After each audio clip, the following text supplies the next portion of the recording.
Soma's baking and cooking এ আপনাদের সবাইকে স্বাগত জানিয়ে আজকে আবার একটা নতুন ভিডিও শুরু করছি। আজকে আপনাদের সাথে যে রেসিপিটি শেয়ার করছি সেটা হলো স্পিনাচ ডাল। এটা মুগ মুসুরি দুটো ডালকে মিশিয়ে আমি এই পালং ডালটা করেছি। তাহলে চলুন দেখে নিই কি করে বানালাম। স্পিনাচ ডাল বানানোর জন্য এখানে ডাল নিয়েছি, মুসুরির ডাল 1 মুঠ আর মুগ ডাল 1 মুঠ নিয়ে ভালো করে ধুয়ে হাফ এন আওয়ার মতো ভিজিয়ে রেখেছিলাম। আর এখানে 1 আটি পালং শাক নিয়েছি। প্রথমে ডালটাকে সেদ্ধ করে নিচ্ছি। একটা সসপ্যানে জল বসিয়েছি, জলটা গরম হয়ে এসছে, ডালটা দিয়ে দিচ্ছি। ডালটা আমি প্রেসার কুকারে সেদ্ধ করব না, প্রেসার কুকারে সেদ্ধ করলে বেশি গলে গেলে ভালো লাগবে না। আর যদি প্রেসার কুকারে দিয়ে সেদ্ধ করেন তাহলে কিন্তু খুব কেয়ারফুলি আর কি জাস্ট একটুখানি শোষ করলেই বন্ধ করে দিতে হবে। ডালটা একটু ফুটে ওঠা অবধি অপেক্ষা করব। ডালটা ফুটে উঠতে উঠতে পালং শাকটা একটু কেটে নিচ্ছি। জাস্ট পালং শাকটাকে 2 অর্ধেক করে নিচ্ছি।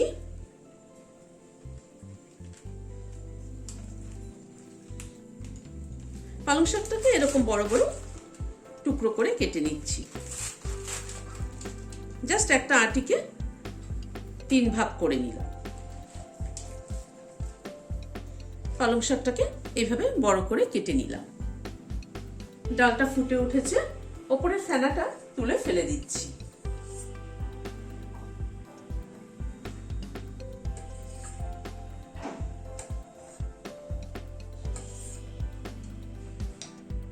ওয়ান টিস্পুন একটু কম নুন দিয়ে দিচ্ছি।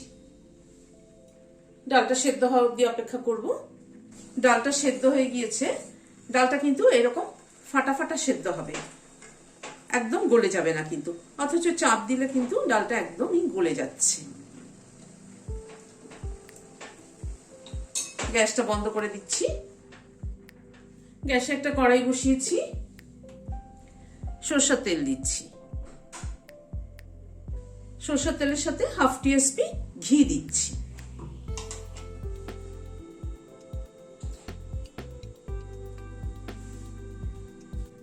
তেলটা গরম হওয়ার পরে গ্যাসের ফ্লেমটাকে মিডিয়ামে রেখে একটা তেজপাতা ফোড়ন দিলাম, একটা শুকনো লঙ্কা দিলাম, হাফ টিস্পুন সাদা জিরে দিলাম। ফোড়নটা একটু ক্র্যাক করা অবধি অপেক্ষা করব।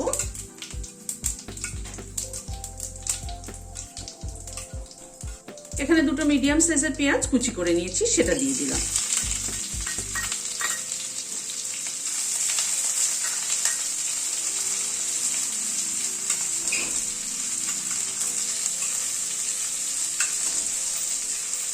গ্যাসের ফ্লেমটাকে মিডিয়ামে রেখে পেঁয়াজটাকে ধীরে ধীরে ফ্রাই করে নেব।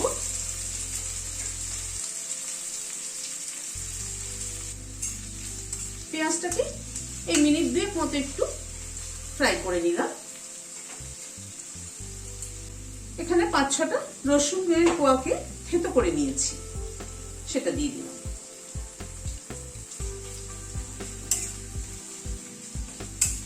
পেঁয়াজের সাথে রসুনটাকেও ফ্রাই করে নেব। পেঁয়াজ আর রসুনটাকে আরো মিনিট খানেক একটু নাড়াচাড়া করে নিলাম।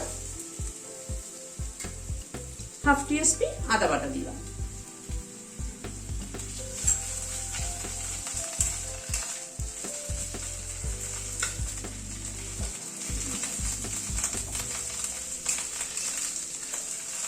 আদা বাটা দিয়ে অল্প একটু নাড়াচাড়া করে নেব। আদা কিন্তু খুব বেশি ভাজলে পরে আদার ফ্লেভার চলে যায়, সেই জন্য আদা বাটা দিয়ে খুব বেশি ভাজতে হয় না। হাফ টিস্পুন রোস্টেড জিরের গুঁড়ো দিলাম, হাফ টিস্পুন রোস্টেড ধনের গুঁড়ো দিলাম, হাফ টিস্পুনও কম হলুদ দিলাম, আর অল্প একটু কাশ্মীরি রেড চিলি পাউডার দিলাম। সামান্য পরিমাণে একটু জল দিয়ে দিচ্ছি মশলাটা কষানোর জন্য।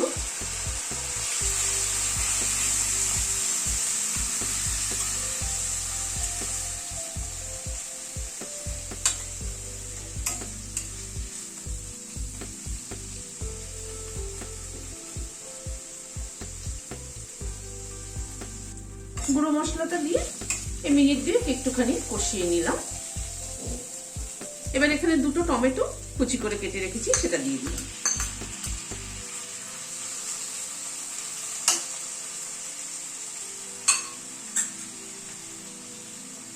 টমেটোটা দিয়ে অল্প একটু নুন দিয়ে দিচ্ছি, যদিও ডালের মধ্যে নুন দেওয়া আছে। অল্প একটু নুন দিয়ে দিলাম যাতে টমেটোটা তাড়াতাড়ি গলে যায়।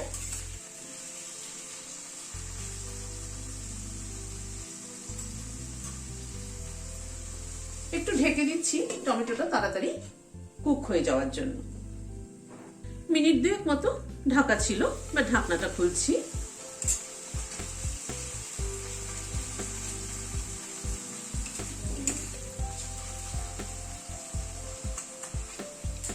টমেটোটা একটু ভেঙে ভেঙে দিচ্ছি।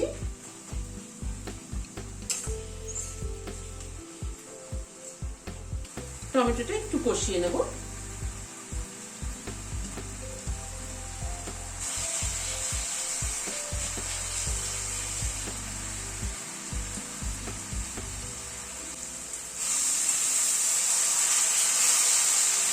টমেটোটা একটু কষিয়ে নেওয়ার পরে আমি খানিকটা কড়াইশুঁটি এতে দিয়ে দিচ্ছি। এটা অপশনাল, ইচ্ছে হলে দেবেন, না হয়তো স্কিপ করবেন।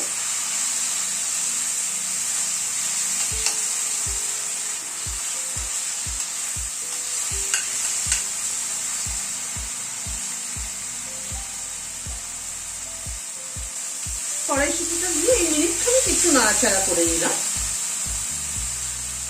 এবার স্পিনাচটা অ্যাড করে দিচ্ছি।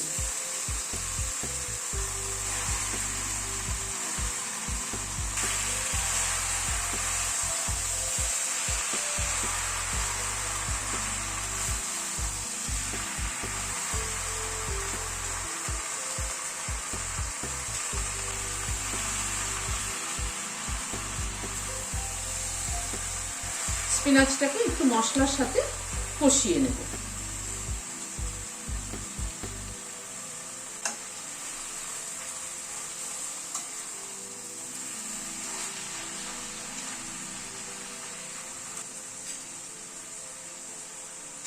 পালং শাকটাকে মশলার সাথে একটু কষিয়ে নিলাম, তা না হয়তো পালং শাকের কাঁচা গন্ধ থাকলে ভালো লাগবে না।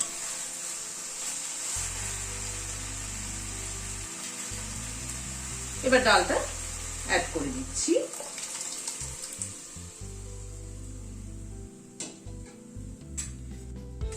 গ্যাসের ফ্লেমটাকে হাই করে দিলাম। এবার ডালটা একটু ফুটে উঠুক। 2টো কাঁচা লঙ্কা মাথাটা চিড়ে দিয়ে দিলাম। ডালটা প্রায় মিনিট 3-4 মতো ফুটে উঠলো।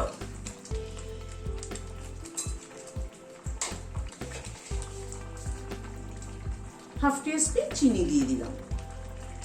নুন মিষ্টিটা নিজেদের টেস্ট অনুযায়ী দেবেন। এখানে খানিকটা লেবুর রস দিয়ে দিচ্ছি। একটা ছোট পাতি লেবু হাফটা ইউজ করছি।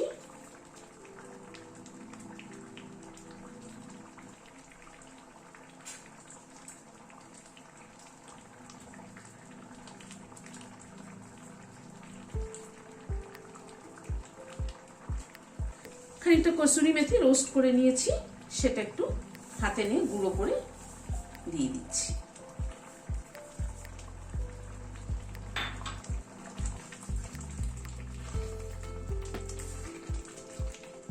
মিশিয়ে দিয়ে কসুরি মেথিটা গ্যাসটা বন্ধ করে দিচ্ছি, দিয়ে ঢেকে দিচ্ছি স্ট্যান্ডিং টাইম 5 মিনিট।